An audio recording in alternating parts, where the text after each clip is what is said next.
they're struggling. I mean, these kids feel things more intensely than the average person. And so all of the things that we are feeling, they are feeling at a intensified level. Welcome to Tilt Parenting, a podcast featuring interviews and conversations aimed at inspiring, informing, and supporting parents raising differently wired kids. I'm your host, Debbie Reber, and I am so excited to be back.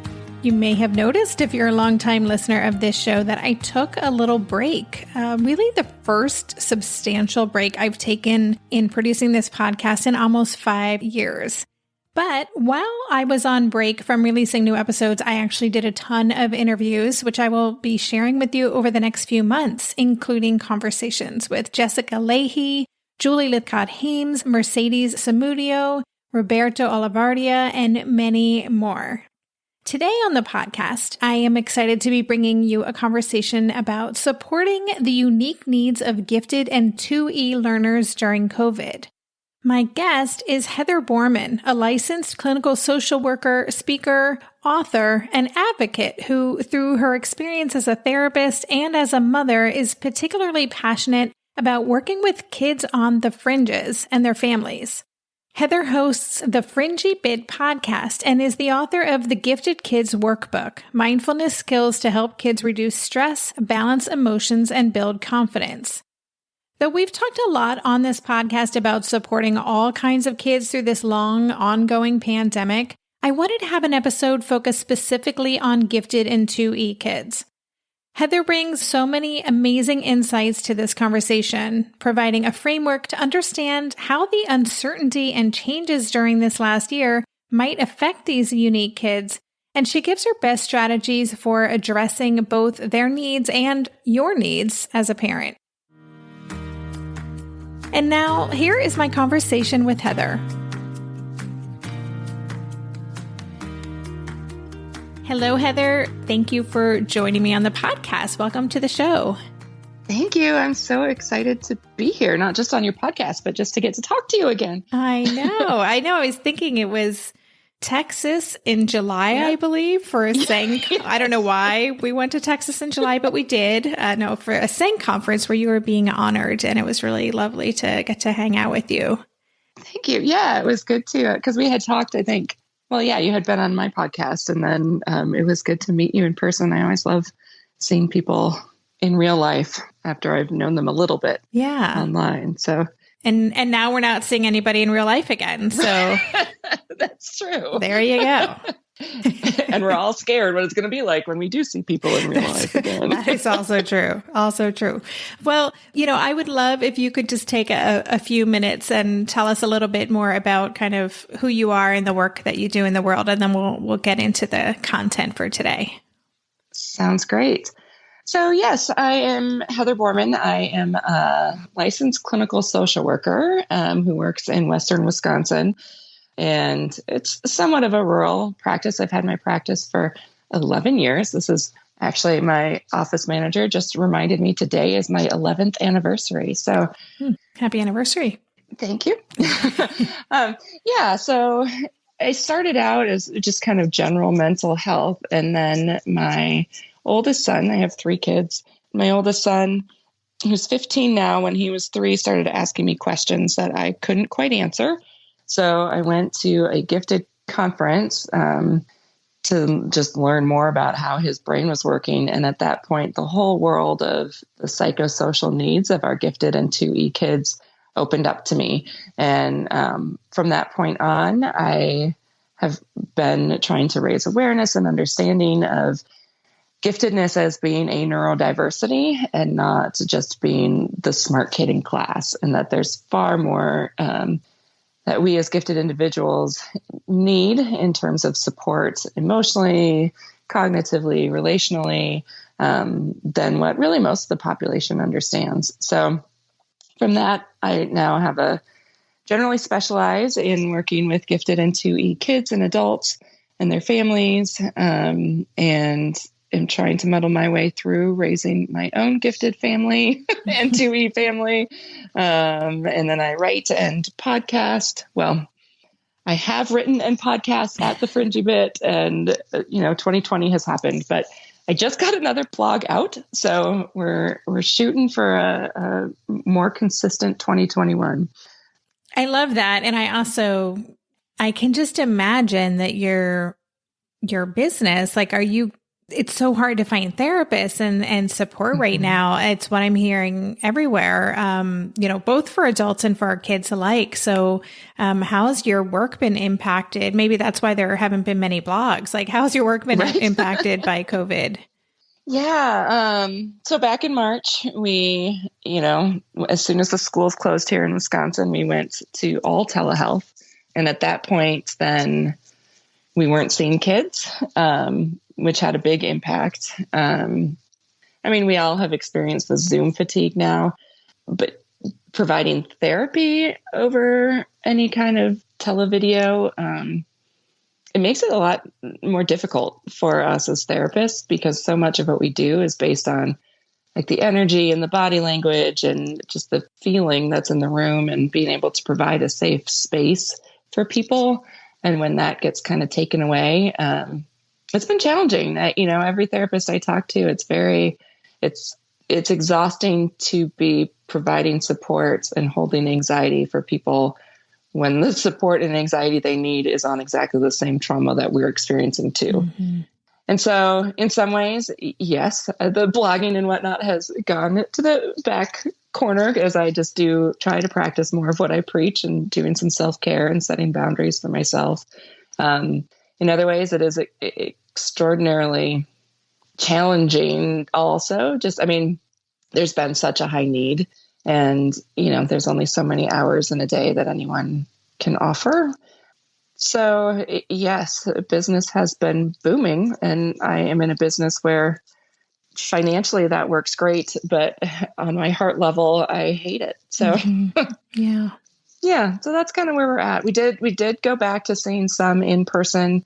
And then again, this fall, we went to all telehealth with the exception of children. So we are still seeing children in clinic because, they need our neurologists to be lined up in the room, and you just can't do that very well over a screen. So yeah, but we're doing that with masks, which then, right. presents its own set of challenges. Right. Yeah. I just have to say, I don't even know what I can say. I wish I could give you a hug right now. Because, I have many friends who are therapists right now, and I know how much they are giving of themselves to support their clients, and what an incredible need there is for the work that you all are doing. And you're all living this too. So I'm glad that you're taking time to practice what you're preaching as much as you can. And thank you for sharing all that. And yes, when I see you, I will give you a big hug. So we'll have to just shelve that for now. But what I would love to talk a little bit about today is, specifically what's happening with gifted and two-way kids. I haven't talked about this population in the time of COVID. We've certainly talked about differently wired kids generally, but I do think that there are a couple of, areas of consideration that are unique to gifted kids in terms of what's happening in the world right now, both, cognitively and socially, emotionally, mentally. So I'm just kind of wondering, if you could speak to a bit what you're seeing, where do you see gifted and two-way kids particularly struggling right now? So I'm going to frame this within the broader conversation of this collective trauma that we're going through. In terms of, we are all, as a world, experiencing existential threat in all of the areas that existentialism is concerned with. And so, as I speak about existentialism, it's just those concepts of what's the point of existence, like those bigger questions. And, when we think about it, there's 4 different areas that are existential questions. Usually these are big questions that don't have very clear-cut answers.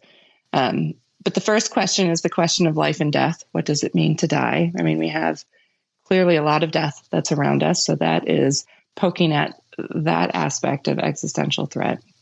The second is community versus isolation.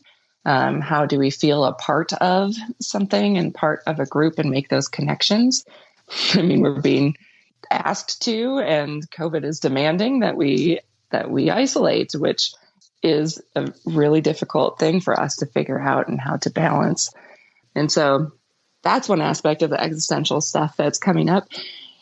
A third concern is the question of freedom, which again, we can see that being played out within, I'm in Wisconsin. So as I said before we started recording, like my state has made the national news and international news for not so great reasons. Because we see that concern of like freedom, what determines how we're free, who's free, and just those questions of like, is it a personal freedom to wear a mask or not? And how do our freedoms infringe on the freedoms of the community, and how do we balance those? And then the fourth area is purposefulness and meaning, and how do we create meaning and recognize what our own purpose is as we're walking this planet.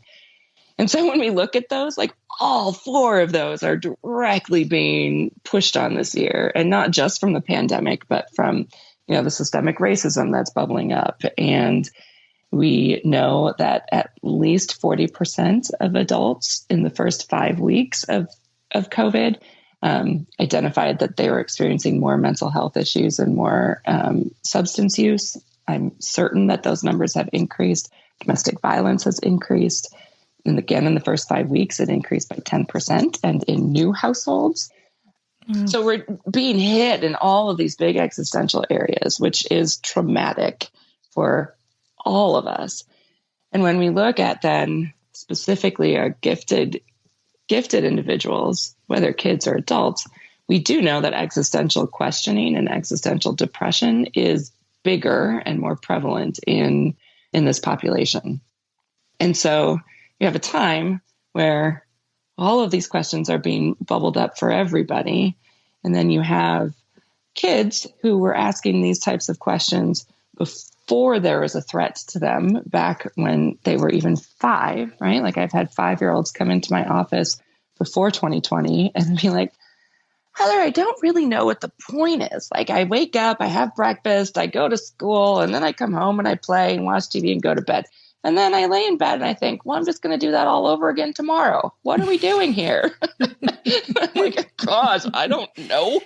I haven't had my coffee yet, kid. I don't know.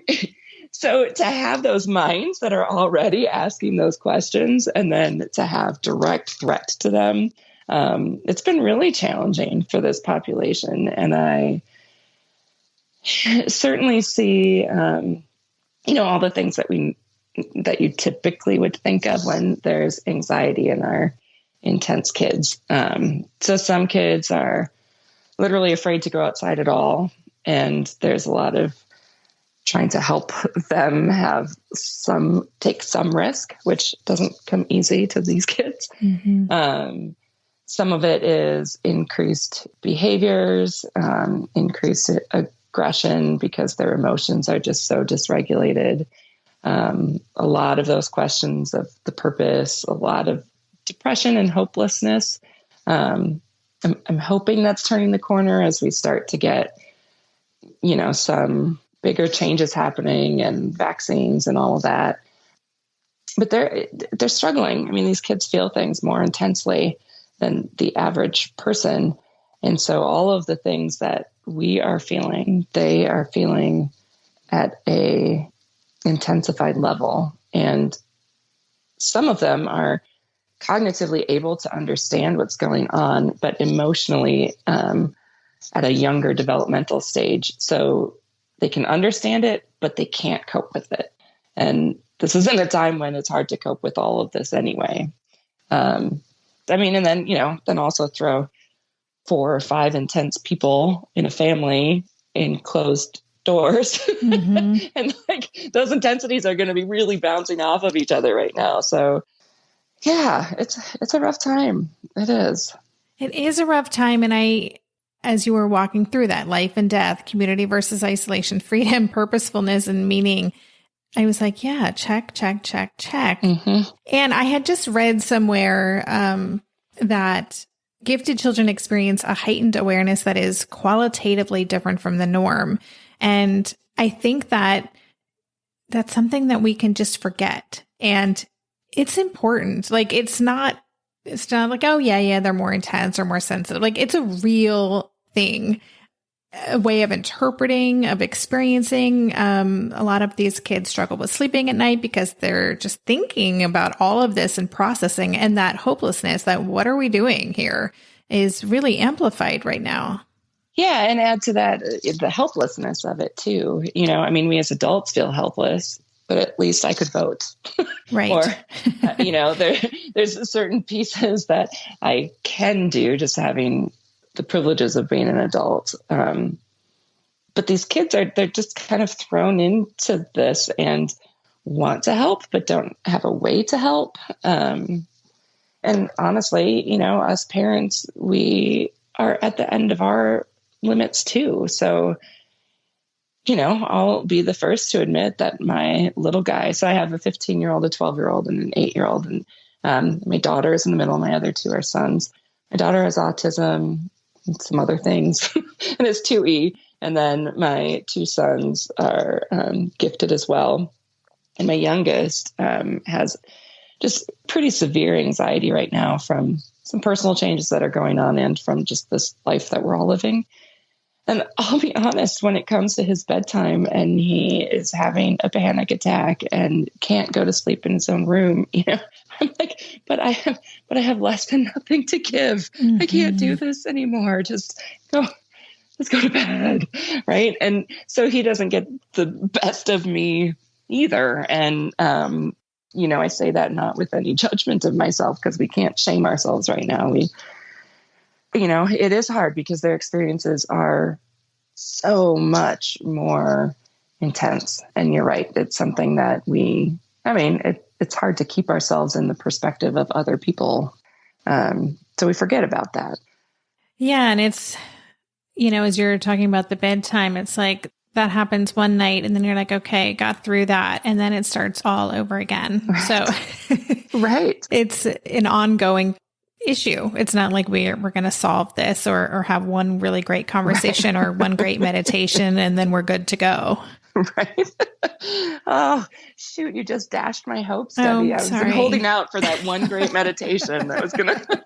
If I find it, I'll let you know. Okay, please. We'll be right back after this quick break.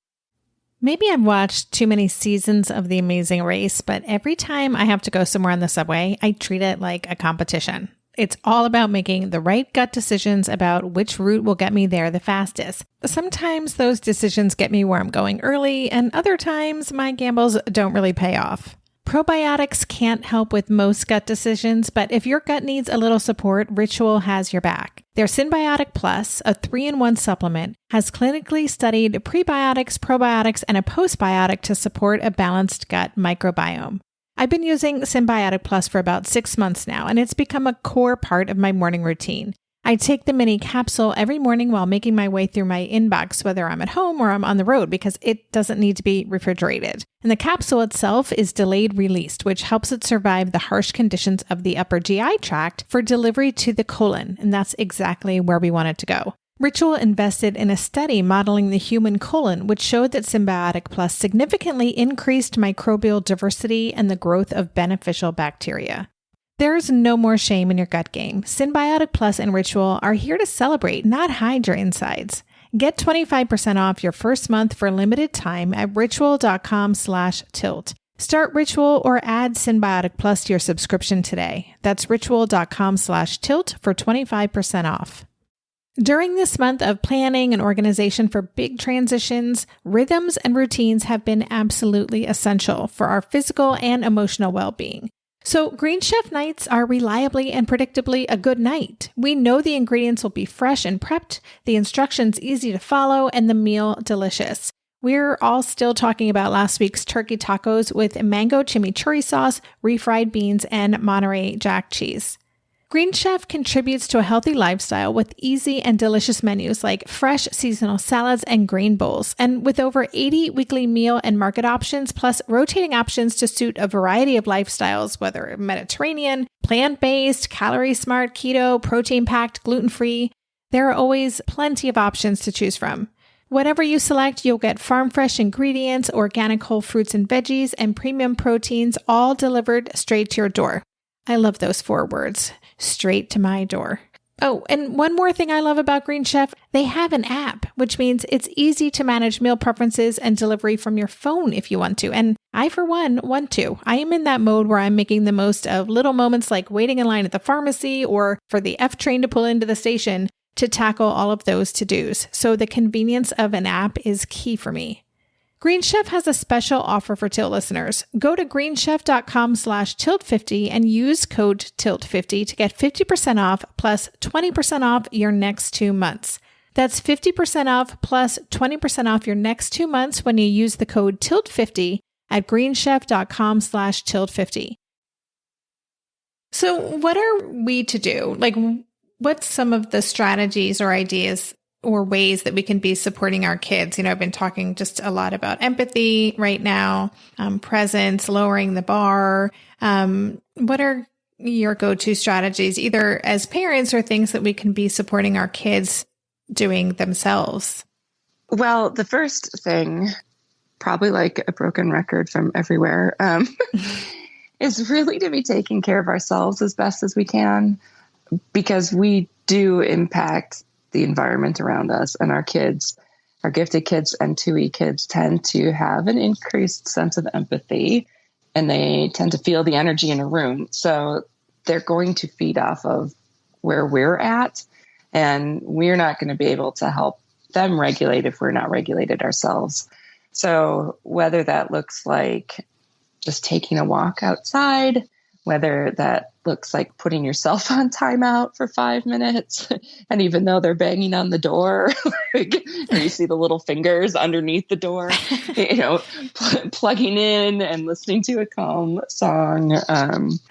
I personally have created a lot of different playlists for this time. Music can make a huge difference in modeling to them how to set your own boundaries, because our kids learn how to take care of themselves by watching how we're taking care of ourselves. So set your own boundaries, both in terms of having those mommy or daddy timeouts, but also in terms of like, it's okay to not pay attention sometimes, meaning to all of the news and everything else that's happening. I personally haven't actually watched the news for probably about 10 years. And yet I still know COVID's a thing. And I still was aware of when there were protests in my backyard in Minneapolis. And I mean, you still can gather information without having to engage in the fear mongering and the visual impact of the news. So setting those boundaries for yourself, paying attention to what works well for you. Mm-hmm. And then that will help you, again, be more regulated for your kids. And as part of that is really building and working on self-compassion. As I kind of said, hopefully you heard my own compassion. Not that I want to not have energy to help my son through an anxiety attack, but when I'm less than perfect, that's okay. He just needs me. And however I show up, well, I want to show up as best as I can. There's going to be times when I can't, because mm-hmm. I am human and I can't be everything to everyone. So being self-compassionate is really something that I have seen in my practice make the biggest difference in terms of mental health in general. And I use Kristen Neff's NEFF, her work on self-compassion and her definitions of it. And she has a book out, I think, called just Self-Compassion. Mm-hmm. But what she describes that there's 3 different aspects to it. And one is mindfulness, being aware. We can't be compassionate towards something if we aren't aware of it. So whether that's being aware of something for somebody else or being aware of something for ourselves. And mindfulness is, being present in the moment without judgment. So that can be practiced through a sitting formal meditation, or it can be practiced just throughout the day. Every once in a while, as I'm walking up the stairs for the 500th time, I'll just pay attention to what it actually feels like to be moving my legs up the stairs, right?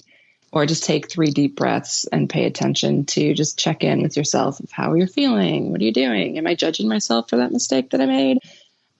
And then the second component after mindfulness is recognizing our common humanity. So I know that I am not the only parent that has had a hard time being present for their highly anxious child. I know this because I have the privilege of being able to see behind people's public selves in the therapy room. But also because I just know humans and we're imperfect. And if we can remember that we're part of a collective and that our experience is unique, but it isn't isolated, that helps us with the third component of self-compassion, which is being kind to ourselves. And so responding to ourselves in a way that we would respond to a friend. I'll have parents come into my office and they'll be berating themselves because they yelled at their child the night before. And I'll just kind of sit back and I'll be like, okay, well, let me tell you something. Last night, I completely flipped out because the toilet clogged again. And I yelled at them that they could only use 3 squares ever in the future. And then I may or may not have duct taped the toilet shut. And this may or may not be a true story. So, and then I just like, okay, so let me have it. Like, tell me, because if you should have social services called because you yelled at your child, like I was depriving them of toilet paper. So, and of course they will not say to me what they say to themselves. And so be thinking about what you would say to somebody else in that situation and then work on trying to tell yourself that. And I will do this verbally to model for my kids also. So I will, I might say, oh yeah, this lasagna didn't turn out the way I wanted it to. Ugh, it's kind of soupy. And then I might be like, well, I remember that time I was at my mom's house and hers is, kind of overdone and I didn't love her any less. Like that just happens. We can't get it right all the time.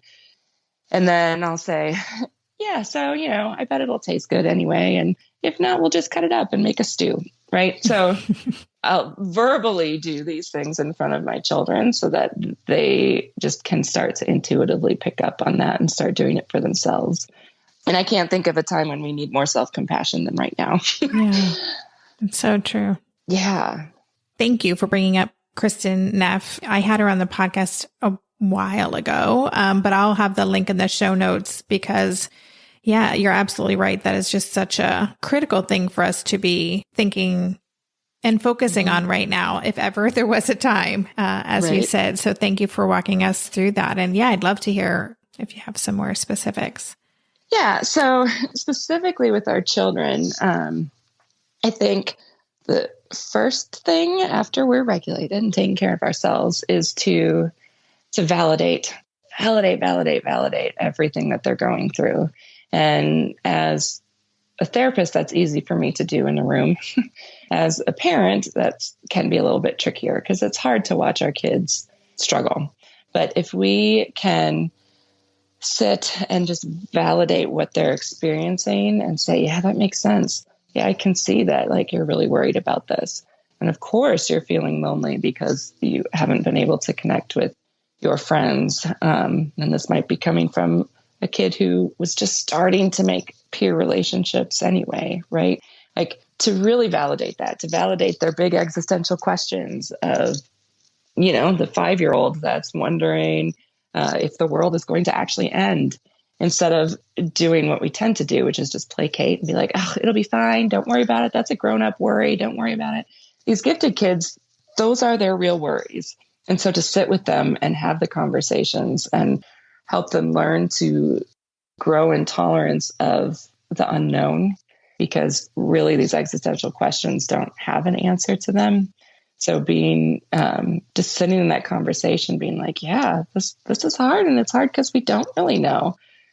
And because we don't really know, I choose to have hope about it, and I choose to find joy in the day-to-day anyway, right? Mm-hmm. As you're saying that, validating the big existential questions, I totally agree with that. And I know that I have at times joined right in on that Right. And so I love that reframe. I choose to have hope, or, I like to focus on what I can control and that kind of thing. But I think it's important too that sometimes because our kids, we almost treat them as peers because they may intellectually be superior to us, and no matter how young they are. And I think that's important too, to make sure that we don't kind of jump in the bathwater with them. Absolutely. Absolutely. And again, that's where prioritizing your own wellness has to come first, because when we can't do that, then we're more likely to jump into the bath with them, which, yeah, I'm not laughing about that because I've been there too, where it's like, oh gosh, yeah, I don't know. Or their anxiety feeds my anxiety, and then my anxiety feeds theirs, and it goes and goes. And I think that's, how we interpret things is what determines how we're going to feel about them. And so because we don't have an answer to a lot of these things, we really do have the freedom to interpret them however we want to. So one of the ways that I personally have gotten through all of this is to really rely on Dabrowski's theory of positive disintegration, which talks about that in order for enlightenment to come, in order for the next level of development to come, everything has to fall apart first. And it has to be painful, and it has to be anxiety producing, because we can't do something new if we're holding on to the old. I mean, if ever there has been a disintegrating, 2020 has been it. And yet I have to believe that, and I know from my own experiences personally in the past, and even right now, I know that it's setting the stage for good to come. And that provides us with some hope as we're going through the disintegration and the discomfort, and helps us focus on, okay, what are we going to do with this? Where are we going to move to next? This isn't the end of our story. And again, like systemic racism, it had to bubble up like this. And it's probably going to have to bubble up more because, again, I think, enough time has gone. There's getting to be some complacency again. So it's going to have to bubble up again. And it's hard because for some people, it feels like that's a new thing, but it isn't. It's just shining light on what has already been there that we haven't been willing to do the work to fix. So having that mindset of we get to choose how we're going to interpret this. So I'm going to interpret this as this is a positive thing. And that doesn't mean that we're going to feel good about it all the time. Like we have to be willing to feel pretty crappy. But in the long run, it's for our evolution. It's for our community's growth. It's leading us towards positive things. Yeah. And at a time when none of us feel as though we have much control over much of anything, especially our kids, knowing that we do have control over our thoughts can be really powerful. Right. And that's something that, we really need to teach our gifted kids and 2E kids, because their thoughts often are going 500 million miles a minute. And they can think of all the different interpretations, but there is a higher rate of anxiety among gifted adults. So that's been studied. So I have to assume that there's a higher rate among gifted kids, which is what I see also. And anxiety sends us to the worst case scenario as far as how we're interpreting something. So to model that and to help our kids choose how they're going to think about something is really helpful for them too, because it's hard to just come by that naturally. There has to be some intentionality with it. Well, yeah. And as you're talking, I'm thinking that a lot of gifted kids also have, more than maybe the general population, more of a fixed mindset rather than a growth mindset. So there may even be more resistance around this idea that actually you can control how you think, because I think a lot of kids are like, nope, this is what's going on. It's subjectively true in my head. Therefore, so there may be extra work to do there. Absolutely. Have you been talking to my kids? Well, I'm coming by this honestly in my own world. So yes. Yes, absolutely. I mean, and it's actually some of my most fun teen sessions is when they're only able to see one option. Yes. and just kind of getting into that conversation with them. But it is possible then, you're saying, you're giving me hope. It is possible to create that idea that maybe there's another thing that could be true. it is possible. I think, especially with our 2E kids, if there's any autism as part of the second E, it's an added challenge. But I do, one thing that helps me also is to remember that this parenting thing is a marathon. It's not a sprint. And so it's doing all of the work at whatever age your kid is at and knowing that it's going to take some years before we see the payoff, but it will come. And I have the advantage of having a 15-year-old. That sounded weird. It's not always an advantage having a 15-year-old, but somebody who, I've been working on having more of this growth mindset, being able to see and tolerate the grayness of life. And I do see the payoff of that. It's just, we need to be persistent and remember we're doing this like slow marathon and we'll get there. But yeah, it's not something that's just going to happen overnight. We'll be right back after this quick break.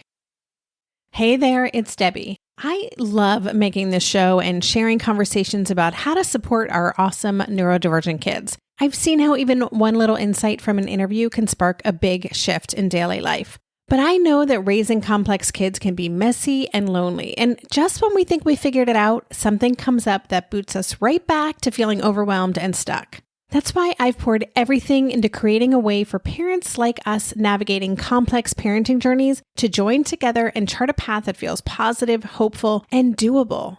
It's the brand new Differently Wired Club experience. In the club, you'll get personal support from me and other seasoned parent coaches, 6 live calls every month where you can connect and get your personal questions answered, the opportunity to learn directly from authors and experts like I have on this show, monthly themes for getting specific and tactical, an exclusive private podcast feed, and the best, most generous community of parents. Seriously, these folks show up for themselves and each other, and that right there is really everything. Because it's a daily reminder that we're not alone. Our kids aren't broken, and we have totally got this.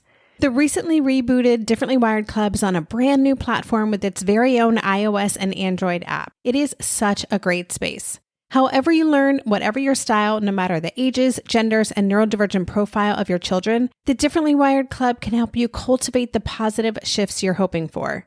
Join us today by going to tiltparenting.com/club. That's tiltparenting.com/club. I hope to see you on the inside.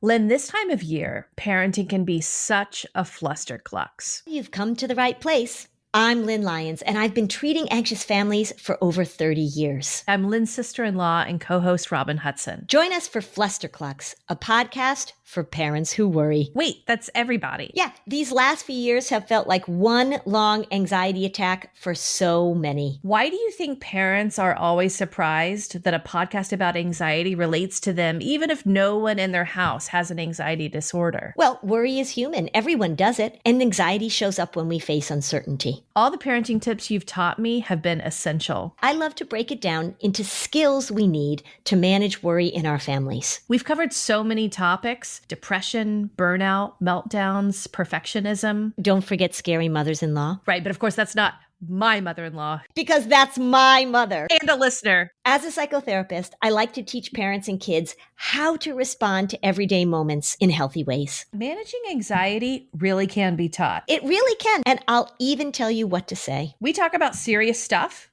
but without being too serious. Anxiety wants everything serious. Anxiety doesn't stand a chance when we're laughing, even about the tough stuff. I'd love if you could talk a little bit about your workbook. I feel like it came out maybe 2 years ago now. Is that about right? So it's the Gifted Kids Workbook, Mindfulness Skills to Help Children Reduce Stress, Balance Emotions, and Build Confidence. And I've just been feeling like this book is more relevant now than ever before. And so can you talk to us a little bit about that book and how it can support kids with everything that we've been talking about today? Absolutely.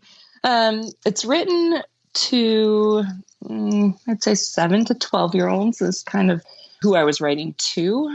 It is written to the kids themselves, and it includes, it's a workbook, so it includes 27 or 28 activities that begin with a way where I provided information about what it is to be gifted A lot of times we throw that word around, but we don't ever explain it to children, that being gifted means that you're perceiving the world differently than the norm.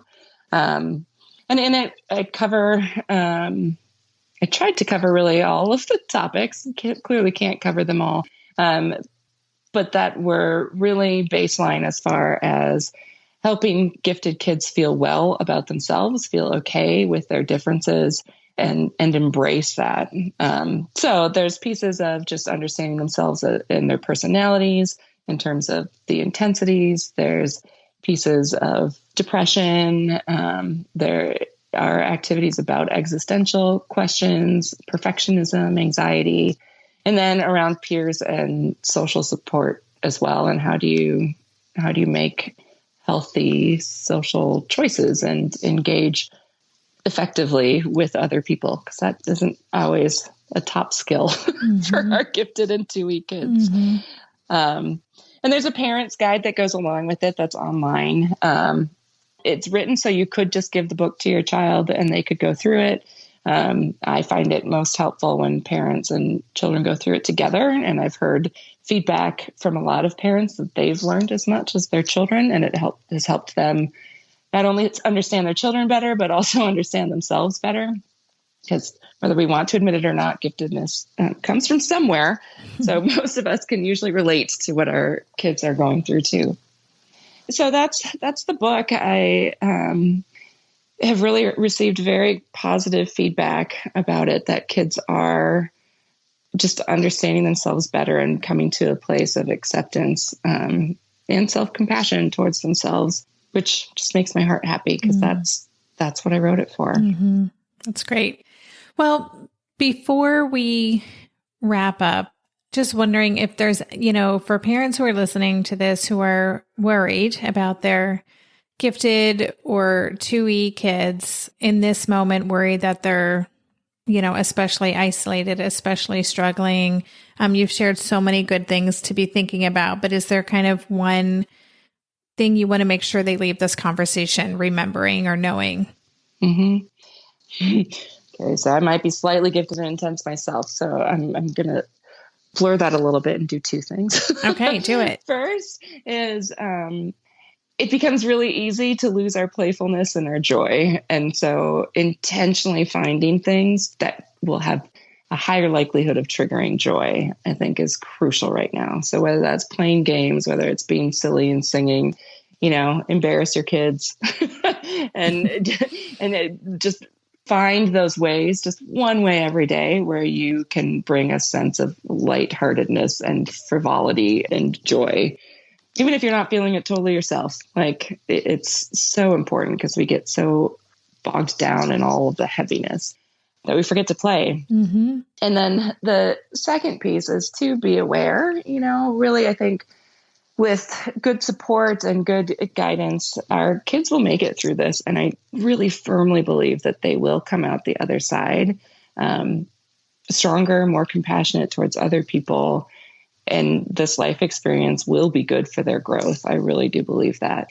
If you're seeing any more extreme signs of not coming out of their room, or being extremely isolated and withdrawing, intentionally withdrawing for more than 2 weeks, if they're having trouble sleeping, if they're having, chronic panic attacks, teach them now that it's okay to ask for help, and to help them connect with a resource and a therapist that will keep them safe.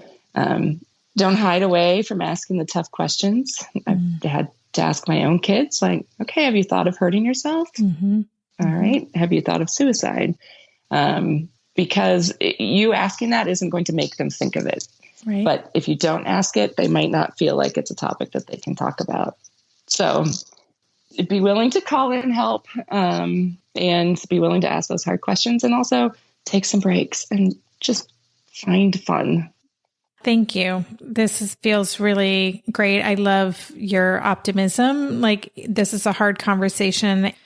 And I agree with you that our kids are going to emerge from this it's going to impact them. It's going to shape them, but they'll emerge from it in a way that, hopefully they're going to take these lessons, whether that is more resilience or just leading their lives in a different way, a more intentional, conscious way.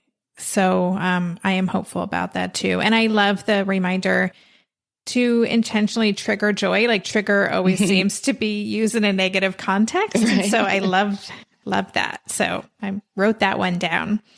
So Heather, let listeners know where else they can connect with you and check out your podcast and your occasional blog post. Yeah. Well, it's become more the occasional podcast, but we're doing a fringy bit reboot, so we will get there. Yes. So I occasionally podcast and blog at thefringybit.com, and that's FRINGY. And you can also connect with me through our practice website, which is boormancounseling.com. And Boorman is BOORMAN. And yes, please do not hesitate to reach out. There's connections to you either schedule a consult if you want something more formal, or even just send me an email, and I would be happy to help however I can. So I look forward to connecting with you. Thank you. Thank you so much for all of this and taking the time today. And we're recording this before the holiday, even though listeners will be hearing it afterwards. So I'm just going to say, I hope you have a restorative, restful holiday. Thank you. You too. You too. You've been listening to the Tilt Parenting Podcast. For the show notes for this episode, visit tiltparenting.com/podcast and search for this conversation. If you like what you heard on today's episode, I would be grateful if you could take a minute to head over to Apple Podcasts and leave a rating or a review. Thank you so much for helping us stay visible so people who would benefit from the show can easily find it. If you want to support the show and help me cover the cost of production, please consider joining my Patreon campaign.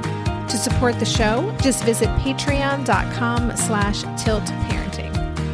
Lastly, if you aren't already part of the online community at Tilt, I invite you to sign up at tiltparenting.com on the box in the bottom where it says Join the Revolution. Every Thursday, I send out a short email with a quick note from me, a link to that week's podcast episode, and links to 5 stories from the news that week that are relevant to parents like us. Again, you can sign up and learn more about Tilt at www.tiltparenting.com. Hey, are you a parent of a teenager? Are you feeling overwhelmed about how to be what they need while also holding limits and boundaries that keep them safe? Are you tired of conversations that negate how messy this season of parenting is? Well, I've got you. My name is Casey O'Rourke. I am a positive discipline trainer, parent coach, and the host of the Joyful Courage podcast. Every week, I come to you with an interview digging into tough topics with experts I trust and solo shows that go deep into the personal growth and mindset needed to raise teens in a way that grows them into confident, capable young people. I am not afraid of getting real about the intersection of conscious parenting and the teen years, while also bringing in vulnerability, humor, and lightness. I'm walking the path with you and honored to serve. Listen to Joyful Courage on Apple Podcasts, Spotify, or wherever you consume podcasts.